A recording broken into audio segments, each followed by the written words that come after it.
In Indianapolis, a recent U of Iowa grad goes the extra miles to report the Caitlin Clark story. It was like following a sports Beatlemania around the country. It was a cultural phenomenon, Chloe Peterson said about covering Caitlin Clark and the Indiana Fever last year for the Indianapolis Star newspaper. 2 years ago, Daily Iowan sports editor Peterson took a job on the sports staff of the Star. She had covered Iowa women's basketball for 3 years at the DI, culminating with the Hokies' appearance in the 2023 national title game in Dallas.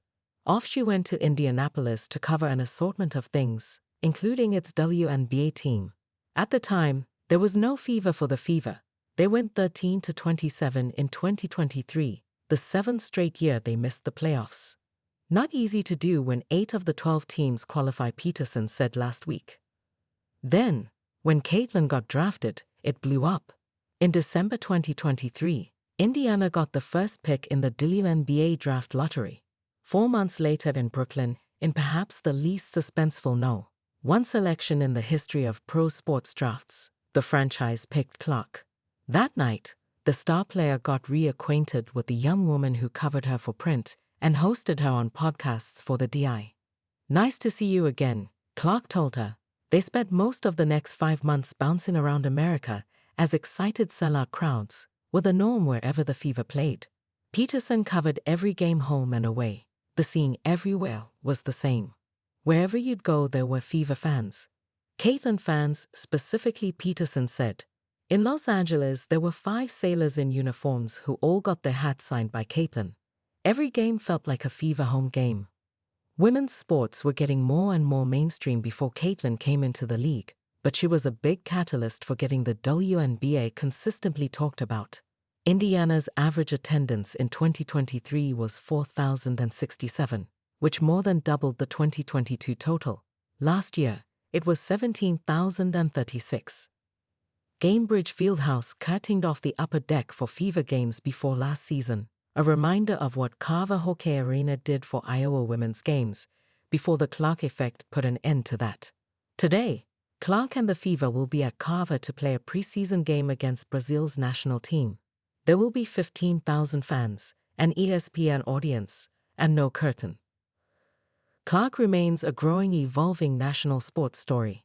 As opposed to getting her feet wet in pro ball last year, with a team that rallied in the second half of the season to finish 20-20, before going out in the first round of the playoffs, she now is on a team with high aspirations.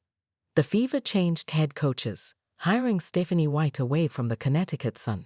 White's 2-year record with the Sun was 55-25.